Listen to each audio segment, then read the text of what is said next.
انما المؤمنون اخوۃ صدق اللہ العظیم قال اللہ تبارک و تعالی فی شان حبیبہ مخبرا وآمرا ان اللہ وملائکتہ یصلون علی النبی یا ایھا الذین آمنوا صلوا علیہ وسلموا تسلیما۔ محبت، ذوق اور شوق کے ساتھ درود پاک پڑھیے۔ صلاۃ والسلام علیک یا رسول اللہ وعلی آلک واصحابک یا حبیب اللہ، الصلاۃ والسلام علیک یا نبی اللہ وعلی آلک واصحابک یا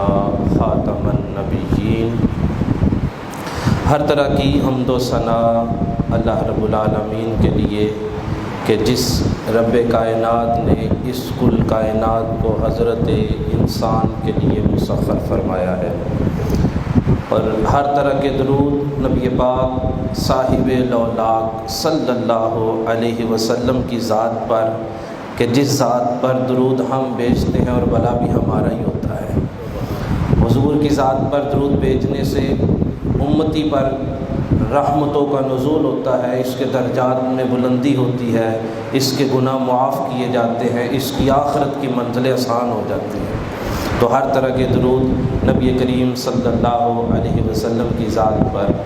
اللہ تبارک و تعالیٰ کی کروڑ کروڑ رحمتوں کا نزول ہو، علماء پر، صلحاء پر، اولیاء پر۔ ہمارا آج کا جمعۃ المبارک کا جو موضوع ہے وہ قبلہ اول کے بارے میں ہماری کیا ذمہ داریاں ہیں، اور امت کے جو آج معروضی حالات ہیں، ان حالات میں ایک مسلمان ہونے کی حیثیت سے، ایک امتی ہونے کی حیثیت سے ہماری کیا ذمہ داریاں ہیں، ہمیں کیا کرنا چاہیے، ہمیں اپنے لیول پہ رہتے ہوئے کون سے ایسے کام سر انجام دینے ہوں گے کہ جو ہمارے لیے جو ہے وہ مؤثر عمل ہوں گے، اور ہمارا حصہ جو ہے وہ امت کے مشترکہ کاز میں ہمارا حصہ بھی شامل ہو جائے گا۔ سب سے پہلی بات کہ یہ مسجد اقصیٰ کے بارے میں ایک عام جو ذہن میں سوال اٹھتا ہے، وہ سوال یہ اٹھتا ہے کہ یہ ایک ملک کی جنگ ہے، فلسطین والوں کی جنگ ہے اسرائیل کے ساتھ، ہمیں اس سے کیا لینا دینا؟ یہ تو دو ملکوں کی آپس کی جنگ ہے، وہ جانے اور ان کا کام جانے، ہم لوگ کیوں پریشان ہیں پاکستان میں بیٹھے ہوئے، اور ہمیں کیا پڑی ہے کہ ہم ان کی جنگ میں خود جا کر جو ہے وہ کود پڑیں؟ تو اس کا جو سادہ سا جواب علماء نے لکھا ہے وہ یہ ہے کہ یہ جنگ فلسطین اور اسرائیل کی نہیں ہے، بلکہ یہ جنگ اسلام اور یہودیت کی جنگ ہے۔ یہ جنگ اسلام اور یہودیت کی ہے۔ وہ کیسے؟ کہ جو مسجد اقصیٰ ہے، جس کے ساتھ ہمارا وہ روحانی تعلق ہے کہ میرے نبی کریم صلی اللہ علیہ وسلم کی معراج کا سفر اگر شروع ہوتا ہے تو اس مسجد اقصیٰ سے ہوتا ہے۔ یہی سرزمین انبیاء کی سرزمین ہے، یہی سرزمین پر اللہ کے معصوم نورانی فرشتے آتے رہے ہیں اللہ کا پیغام لے کر کے۔ یہی وہ سرزمین ہے کہ جس سرزمین پہ بے شمار انبیاء کی جائے ولادت بھی ہے اور آپ کے مزارات بھی موجود ہیں۔ یہی وہ سرزمین ہے اس کائنات پر، صرف اونلی دا ون پلیس، یہ صرف ایک زمین ہے اس کائنات کے اوپر کہ جس جگہ پر اللہ تبارک و تعالیٰ کے کل انبیاء اکٹھے ہوئے، اور میرے اور آپ کے آقا حضور امام الانبیاء احمد المجتبی محمد الرسول اللہ صلی اللہ علیہ وسلم نے ان کی امامت فرمائی ہے۔ یہ کوئی چھوٹی عظمت والی چیز نہیں ہے، اس کی نسبت جو ہے وہ میرے رسول اللہ صلی اللہ علیہ وسلم کے قدموں کے ساتھ ہے۔ یہ ہمارا قبلہ اول ہے۔ میرے نبی پاک صلی اللہ علیہ وسلم نے 17 ماہ تک اس مسجد کی طرف، مسجد اقصیٰ کی طرف اپنا روح انور کر کے اس کو اپنا قبلہ مان کے جو ہے وہ نمازیں ادا کی ہیں۔ یہ وہ ہمارا قبلہ اول ہے۔ ہمارا اس کے ساتھ روحانی تعلق ہے، ہمارا اس کے ساتھ اگر قرآن مجید کا مطالعہ کیا جائے تو 70 آیتیں، 70 ورسز آف قرآن، 70 آیتیں ایسی ہیں کہ جو بالواسطہ یا بلا واسطہ جن میں بیت المقدس اور مسجد اقصیٰ کا ذکر کیا گیا ہے۔ اور یہی وہ سرزمین ہے کہ جس سرزمین پر حضرت عیسیٰ علیہ السلام تشریف لائیں گے، یہی وہ سرزمین ہے جس سرزمین پر دجال کو قتل کیا جائے گا یہی وہ سرزمین ہے کہ جس سرزمین پر یاجوج ماجوج کو ختم کیا جائے گا، یہی وہ سرزمین ہے کہ جس سرزمین کے بارے میں میرے آقا کریم صلی اللہ علیہ وسلم نے ارشاد فرمایا دجال کچھ جگہوں پہ داخل نہیں ہو سکے گا جس میں مسجد حرام ہے، یعنی کعبۃ اللہ والی مسجد جو ہے، جس میں مدینہ طیبہ کی سرزمین ہے، اس جگہ پہ بھی داخل نہیں ہوگا، اور ان میں ایک جگہ مسجد اقصیٰ بھی ہے جس میں دجال داخل نہیں ہوگا۔ اتنی عظمتوں والا یہ مقام ہے، اتنی عظمتوں والی یہ جگہ ہے، یہ مومن مسلمانوں کا قبلہ اول ہے، اس کے ساتھ ہماری روحانی تعلقات جڑے ہیں، اس کا ذکر ہماری کتاب میں ملتا ہے، تو لہٰذا ہمیں جو مسجد اقصیٰ کے ساتھ جو ہمارا امت مسلمہ ہونے کی حیثیت سے جو تعلق ہے یہ بڑا بنیادی ہے، بڑا اعتقادی ہے، اور اس کے بغیر جو ہے وہ ہم کامل مومن نہیں ہو سکتے جب تک کہ ہم اس قبلہ اول کے ساتھ محبت نہ کریں۔ دیکھیں اس قبلہ اول کی حضرت عمر فاروق اعظم میں جب فتح ہوئی، وہ پچھلے جمعہ المبارک کو میں عرض کر چکا، اس دفعہ میں عرض کرتا ہوں کہ حضرت سلطان صلاح الدین ایوبی رحمۃ اللہ تعالی علیہ انہوں نے اس مسجد اقصیٰ کو کب فتح کیا، کیسے فتح کیا، اور اس فتح کے پیچھے واقعات کیا کار فرما تھے۔ حضرت سلطان صلاح الدین ایوبی رحمۃ اللہ تعالی علیہ، آپ کو کسی نے پوچھا کہ آپ اتنے بڑے سلطان ہیں، اتنا اللہ تبارک و تعالیٰ نے رعب دبدبا اور وجاہت عطا فرمائی ہے، آپ نے اتنی فتوحات کی ہیں، آپ کو کبھی مسکراتے نہیں دیکھا ہم نے۔ تو سلطان صلاح الدین ایوبی نے بڑا تاریخی جملہ بولا تھا، کہنے لگے کہ ہمارا قبلہ اول مسجد اقصیٰ عیسائیوں کے قبضے میں ہو اور میں مسکراتا پھروں، میرے چہرے پہ مسکراہٹ ہو، میں اس وقت مسکراؤں گا کہ جب میں اپنا قبلہ اول عیسائیوں کے تسلط سے آزاد نہ کروا لوں، اس وقت تک میں سکون سے نہیں بیٹھوں گا۔ اب صبح کے یہودیوں کا ایک جنرل تھا، وہ حضرت سلطان نور الدین زنگی کے زمانے سے مسلمانوں کا انتہائی مخالف تھا، مسلمانوں کے بارے میں انتہا درجے کا جو ہے وہ اپنے دل میں بغض رکھتا تھا، حتیٰ کہ اس نے یہ سٹیٹمنٹ دی تھی کہ میں مسلمانوں کے مقدس مقامات میں جو کعبۃ اللہ ہے، میں اگر مجھے اقتدار ملتا ہے، اگر مجھے طاقت ملتی ہے، اگر قوت آتی ہے میرے پاس، تو میں سب سے پہلے اس کو مسمار کر دوں گا، معاذ اللہ۔ اللہ تبارک و تعالی ہمارے ان مقدس مقامات کو شاد اور آباد رکھے۔ تو وہ کہنے لگا کہ میں اس کو مسمار کر دوں گا، اس کو مسمار کرنے کے بعد میں مدینہ کی طرف جاؤں گا، اور وہاں پہ معاذ اللہ وہ جو الفاظ اس نے بولے رسول اللہ صلی اللہ علیہ وسلم کی قبر اطہر کی بے حرمتی میں، ایک مسلمان ایمان والا ہوتے ہوئے میری زبان سے وہ الفاظ نکل ہی نہیں سکتے۔ تو اس طرح حضور کی قبر اطہر کی بے حرمتی کے بارے میں اس نے جب الفاظ بولے تو سلطان صلاح الدین ایوبی کی روح تڑپ گئی۔ سلطان صلاح الدین ایوبی نے تلوار کو للکارا اور کہا سنو لوگو سن لو کہ جب تک سلطان صلاح الدین ایوبی اس یہودی جنرل سے اس بات کا بدلہ نہیں لے گا تب تک سکون سے نہیں بیٹھے گا۔ اور پھر اسی یہودی جنرل نے کیا حرکت کی کہ مسلمانوں کا ایک قافلہ جا رہا ہے اور مسلمانوں کے قافلے کو رستے میں روک کے کہنے لگا کہ اچھا سنا ہے تم کہتے ہو کہ تمہارا نبی زندہ ہے؟ تو مسلمان کہنے لگے ہاں ہمارا نبی زندہ ہے۔ اور یہاں سے ایک اور بات پتہ چلی، سلطان صلاح الدین ایوبی کا زمانہ آج 6ٹھی صدی ہجری کا زمانہ ہے، یعنی 6ٹھی صدی ہجری کا 582 ہجری کو یہ سلطان صلاح الدین ایوبی جو ہے انہوں نے مسجد اقصیٰ کو عیسائیوں سے جو ہے وہ واپس لیا تھا۔ تو یہ 6ٹھی صدی ہجری کے بزرگ ہیں۔ اس زمانے کے مسلمانوں کا بھی عقیدہ یہی تھا کہ میرے مصطفیٰ زندہ ہیں، اور میرے امام اعلیٰ حضرت نے بھی تو یہی ہمیں عقیدہ دیا نا، تو زندہ ہے واللہ، تو زندہ ہے واللہ میری چشم عالم سے چھپ جانے والے۔ تو مسلمانوں نے واضح الفاظ میں کہا ہاں ہمارے نبی زندہ ہے۔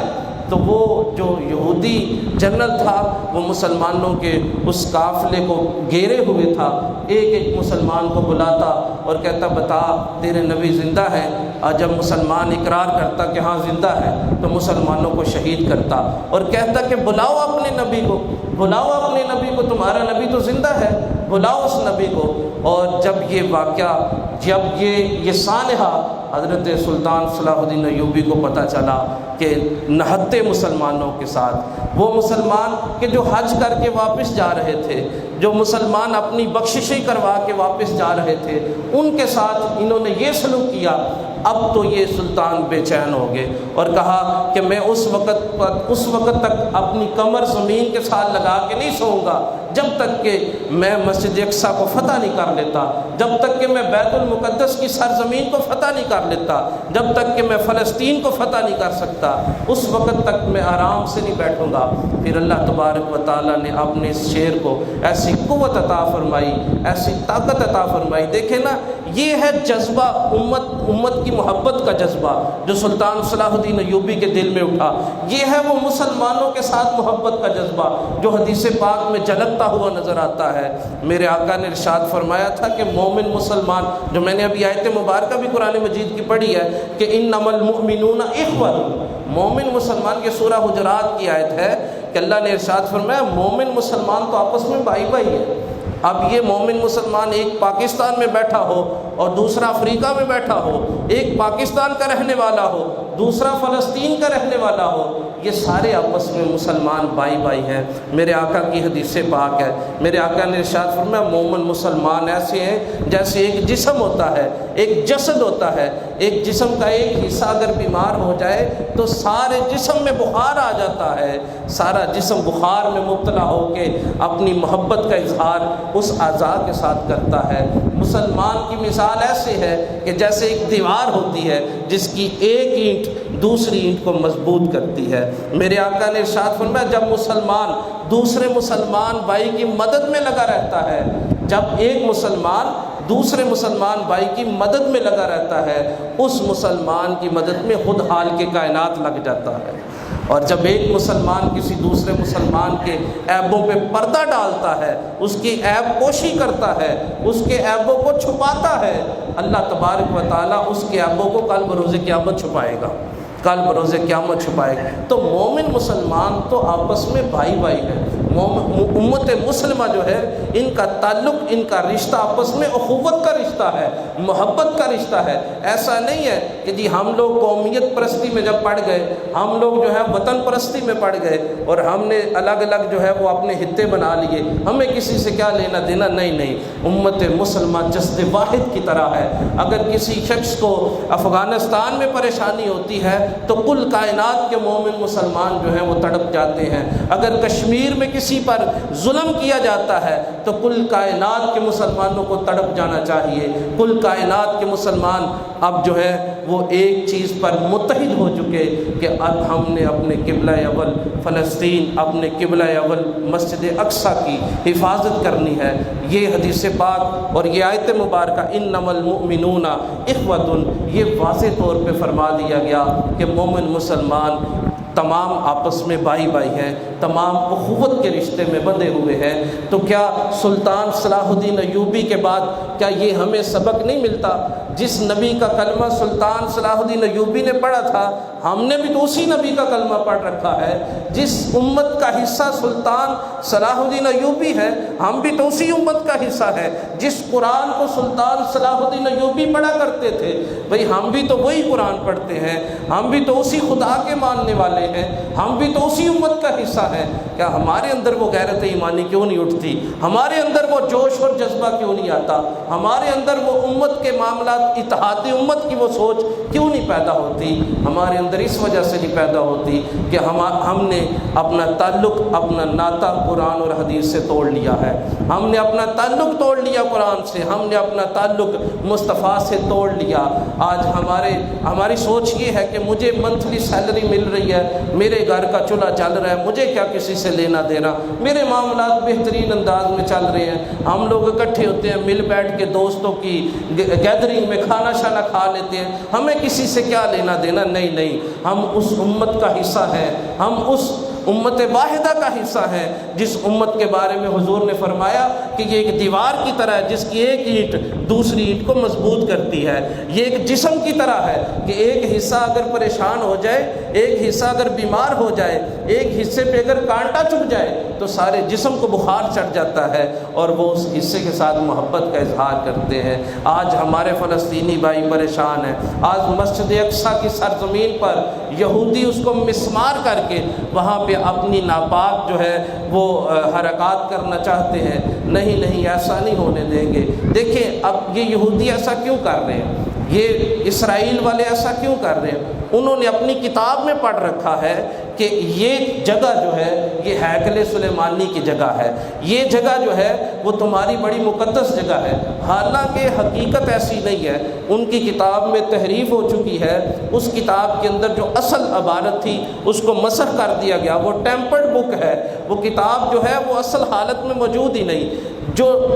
ٹیمپرڈ شدہ یعنی وہ کتاب کے جو اصل نہیں ہے اس کی تعلیمات پر اتنی پختگی کے ساتھ وہ عمل کر رہے ہیں، یعنی ان کی کتاب بھی سچی نہیں ہے اور ان کا مذہب بھی سچا نہیں ہے، وہ خود بھی سچے نہیں ہے، اور وہ کتنی سچائی کے ساتھ کتنی ڈٹائی کے ساتھ وہ اس پر عمل کر رہے ہیں۔ افسوس کی بات تو یہ ہے کہ میرا دین بھی سچا ہے، میری کتاب کے اندر ایک حرف کی بھی تبدیلی نہیں آئی۔ میری کتاب قرآن مجید کی حفاظت کا ذمہ میرے خالق نے خود فرما رکھا ہے۔ میرا دین بھی سچا، میری کتاب بھی سچی، میرا رب بھی سچا، میرا رسول بھی سچا، تو پھر کمی کس جگہ پہ ہے؟ کمی یہاں پہ ہے، ہم سچے نہیں ہیں۔ کاش ہمارے دلوں میں بھی وہ جذبہ پیدا ہو جائے، کاش ہم بھی وہ سوچ رکھیں، کاش ہمارے دل میں بھی امت کی سوچ ہو، کاش ہم اپنی انا سے نکلیں، کاش خود غرضی سے نکلیں، کاش ہم صرف اپنی طرف دیکھنے سے نکلیں، اور کاش ہم امت کے معاملات کی طرف غور و فکر کرنے میں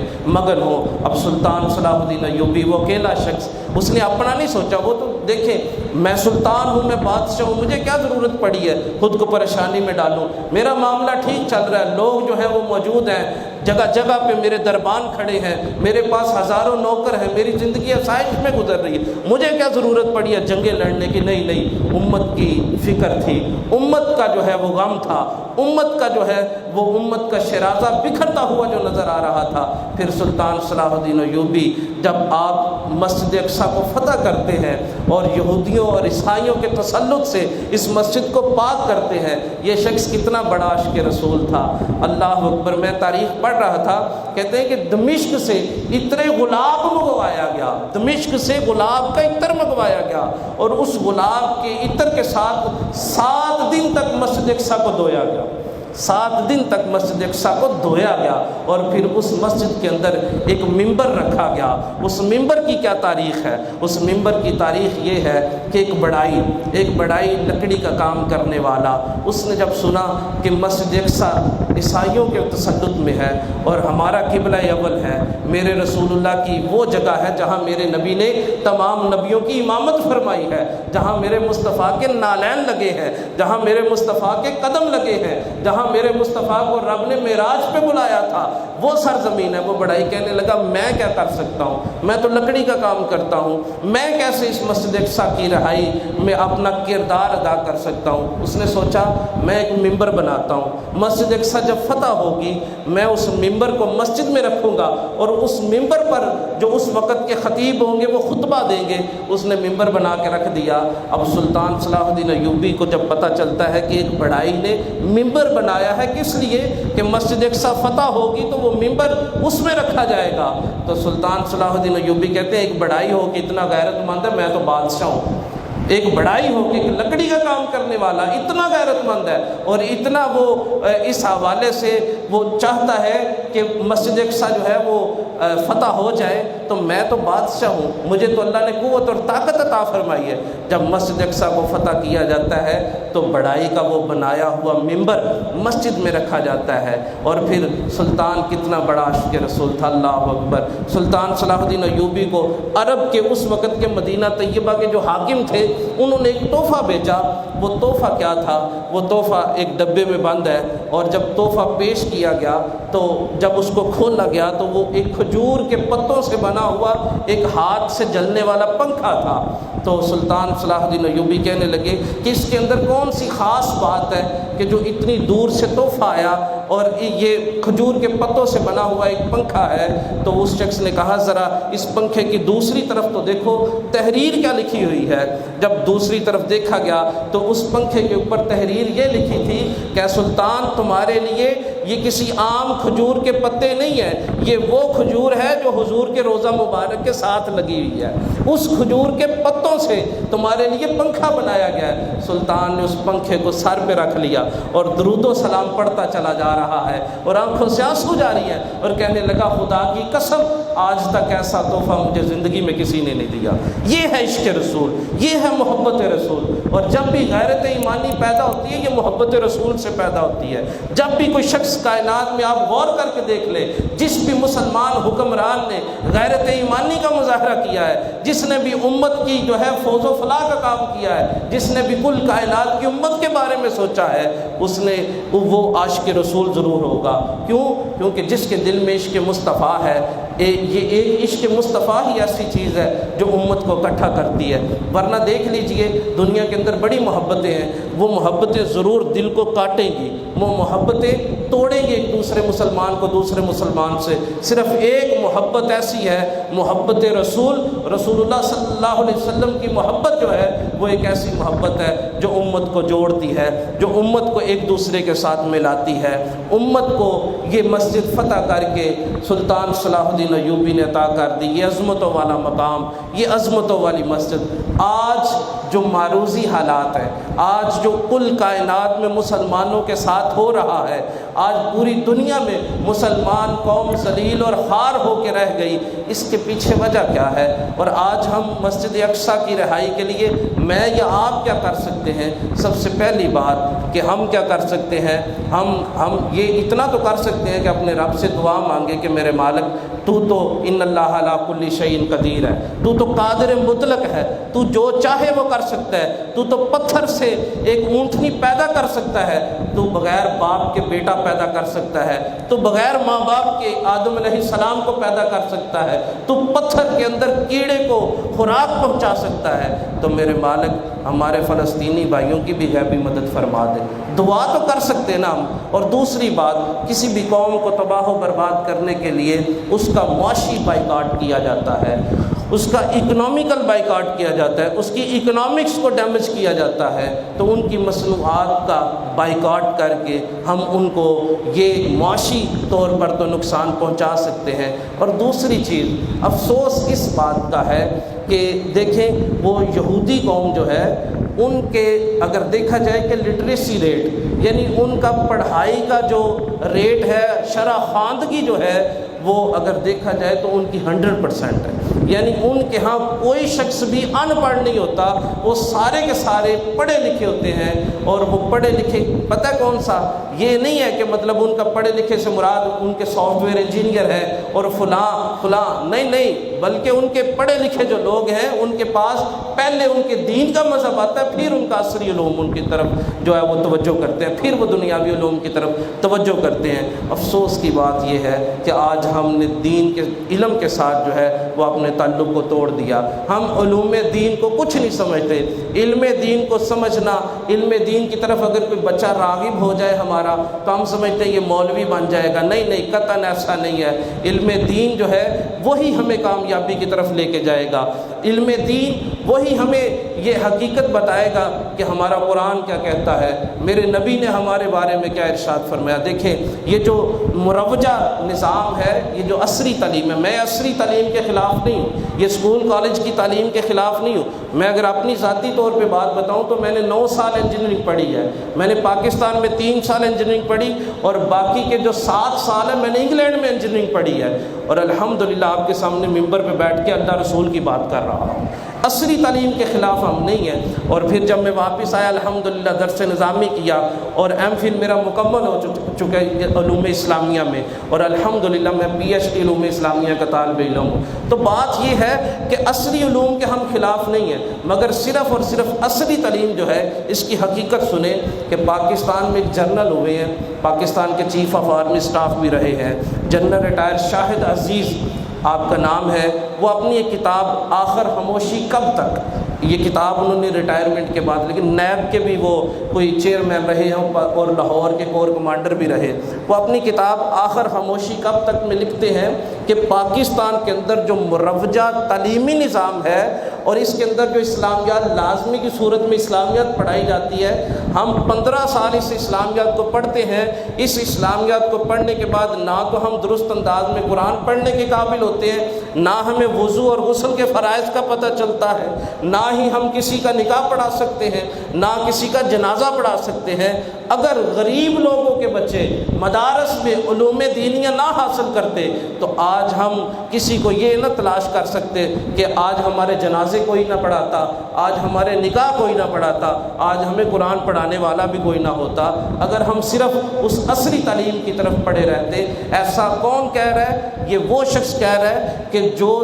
پاکستان کا چیف آف آرمی اسٹاف رہا ہے، جو ISI کا جنرل رہا ہے، جو نیب کا چیئرمین رہا ہے، جو شخص کور کمانڈر لاہور رہا ہے، جو ایک حکومتی مشینری سے نکل کے اس نے ریٹائرمنٹ کے بعد کتاب لکھی، وہ کتاب میرے پاس موجود ہے، اس کتاب میں وہ لکھتے ہیں تو عصری تعلیم کا تو یہ عالم ہے، عصری تعلیم سے تھوڑا سا باہر نکلے نا، اپنی اولاد میں سے ایک وہ بچہ جو سب سے زیادہ لائق ہے، جو سب سے زیادہ ذہین ہے، وہ دین کو دیجیے نا۔ آج ضرورت ہے، آج ہمیں اس چیز کی اشد ضرورت ہے کہ کوئی ہمارا نوجوان ایسا ہو کہ جو اکنامکس میں ڈگریاں کرے، جو اکنامکس کو پڑھے، پھر امام ابو یوسف کے نظریات کو پڑھے، پھر ہمیں ایسا معاشی نظام بنا کر کے دے کہ جو سود سے پاک نظام ہو۔ آج ہمیں ایسے نوجوانوں کی ضرورت ہے کہ جو آج کے جدید فقہی مسائل پر ایک ایسی کمانڈ حاصل کرے اور پھر وہ آ کر کے امت کو وہ مسائل سمجھائے۔ دیکھیں، اگر اللہ تبارک و تعالیٰ نے آپ کو مال دے رکھا ہے، اللہ تبارک و تعالیٰ نے آپ پر فضل کیا ہوا ہے، اللہ تبارک و تعالیٰ نے آپ کو اتنا مال دے رکھا ہے، تو ایک بچہ جو ہے وہ دین کے لیے وقف کرے نا، اس کے کل اخراجات جو ہیں وہ کہیں کہ بیٹا تیرا کام صرف دین کی تعلیم حاصل کرنا ہے، تیرا کام صرف دین کے معاملات کو دیکھنا ہے، تو دین کی تعلیم حاصل کرنے کے لیے کائنات کے جس کونے پہ جانا چاہتا ہے چلا جا، مگر تیرا صرف کام جو ہے وہ دین حاصل کرنا ہے، تیرے باقی معاملات جو ہیں، تیرے جو مالی سچویشنز ہیں، تیری جو اخراجات ہیں، وہ سارے میں تیرا باپ پورے کروں گا، میں تیرا بڑا بھائی پورا کروں گا، میں تیرا چاچو پورا کروں گا، میرا بیٹا تو صرف دین کی تعلیم کو حاصل کر۔ اب ہم نے دین کی تعلیم کو چھوڑ دیا، اس کا نقصان ہمیں کیا ہوا ہے؟ اس کا نقصان ہمیں یہ ہوا ہے کہ ہماری آنے والی جو اولادیں ہیں یہ دین بیزار ہوتے چلے جا رہے ہیں۔ آج الحاد کی شرح پاکستان میں بڑھتی چلے جا رہی۔ الحاد کس کو کہتے ہیں؟ الحاد دین بیزاری کو کہتے ہیں۔ الحاد کیا چیز ہے؟ وہ لوگ جو دین سے بیزار ہوتے چلے جا رہے ہیں، ان کا لیول پاکستان میں بڑھتا چلا جا رہا ہے۔ وجہ کیا ہے؟ وجہ یہ ہے کہ بچے جب کوئی سوال ذہن میں آتا ہے وہ ماں باپ سے پوچھتے ہیں کہ آخر ایسا کیوں ہے، آخر ایسا کیوں ہے، تو والدین کو پتہ ہی نہیں ہوتا، پھر وہ بچے جو ہیں وہ گوگل سے پوچھتے ہیں، وہ بچے یوٹیوب کی طرف جاتے ہیں اور سوشل میڈیا پہ مسلمانوں کو گمراہ کرنے کے لیے ایسے ایسے ہتھ کنڈے بیٹھے ہوئے ہیں کہ آپ ان کی ویڈیو دیکھیں، انسان دائرہ اسلام سے ہی خارج ہو جاتا ہے، اسلام سے بیزار ہو جاتا ہے، مگر انہوں نے روب مسلمانوں کا دھارا ہوا ہے۔ میرے نبی کریم صلی اللہ علیہ وسلم نے ارشاد فرمایا، قرب قیامت ایک وقت ایسا آئے گا جب علم دین اٹھا لیا جائے گا، علم دین جب اٹھا لیا جائے گا تو لوگ جاہلوں سے فتوے پوچھیں گے اور جاہل ان کو جہالت برے فتوے دیا کریں گے، اور آج وہ ہو رہا ہے جب علم دین والد کے پاس نہیں ہے، جب ماں نہیں جانتی کہ دین میں یہ معاملات کیا ہیں،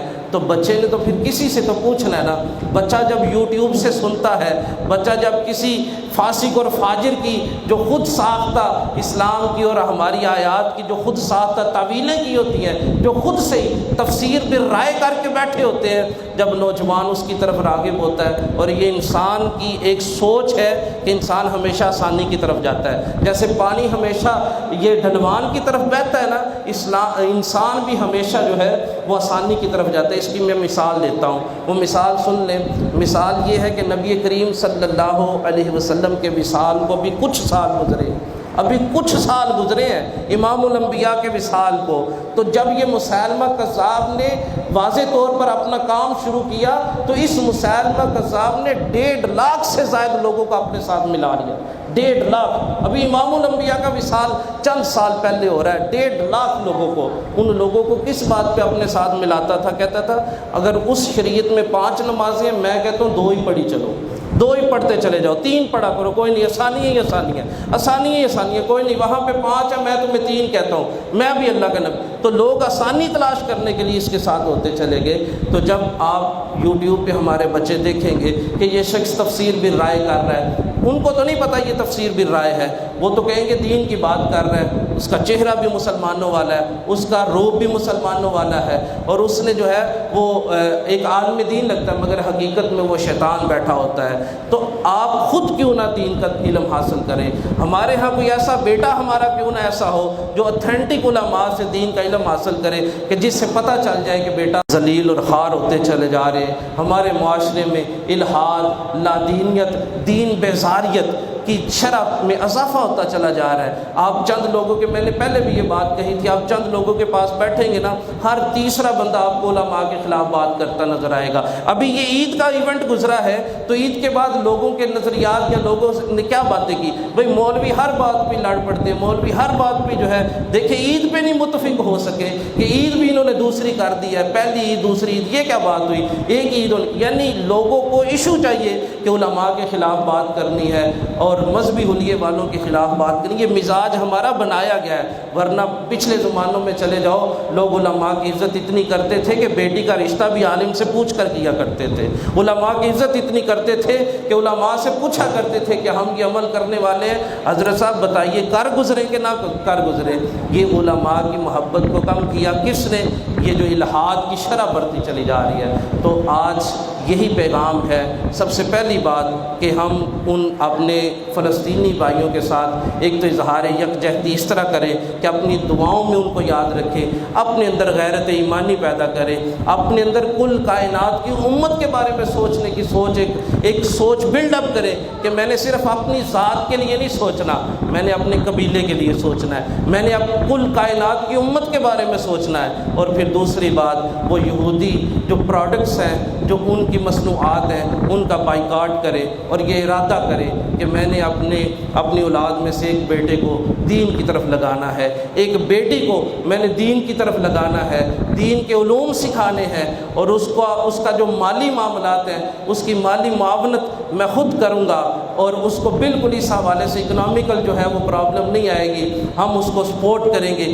اس حوالے سے ایک ذہن بنائیے، ایک بچہ اپنا دین کو ڈونیٹ کرے، وہ بچہ جو سب سے زیادہ ذہین ہو، وہ بچہ جو سب سے زیادہ آپ سمجھتے ہو حسین بھی ہے ذہین بھی ہے، وہ دین کو دے، پھر دیکھیے گا کیسے وہ بچہ آپ کے لیے صدقہ جاریہ بنے گا۔ میرے نبی پاک نے فرمایا انسان جب اس دنیا سے چلا جاتا ہے 3 چیزیں جو ہیں وہ سلامت رہتی ہیں۔ وہ 3 چیزیں کیا ہیں؟ ایک صدقہ جاریہ، اور ایک وہ علم جس سے لوگ فائدہ اٹھاتے رہیں، اور ایک وہ نیک اولاد چھوڑ کے جو جاتا ہے وہ اس کے لیے صدقہ جاریہ بن جاتی ہے۔ یہ 3 چیزیں جب انسان دنیا سے چلا بھی جائے، بیٹا ممبر پہ بیٹھ کے قال اللہ و قال رسول بات کرے گا، اللہ تبارک و تعالیٰ اس کے باپ کو قبر میں اجر عطا فرمائے گا۔ حضرت سیدنا عیسیٰ روح اللہ علیہ نبینا علیہ الصلوۃ والسلام ایک شخص کی قبر کے پاس سے گزرے تو آپ نے دیکھا کہ اس کو عذاب ہو رہا ہے، اور تھوڑی دیر بعد واپس پھر گزرے تو دیکھا تو قبر جنت کے باغوں میں سے باغ بن چکی تھی۔ تو اللہ کی بارگاہ میں عرض کرنے لگے، یا اللہ یہ کیا معاملہ ہے؟ چند لمحات پہلے اس کی قبر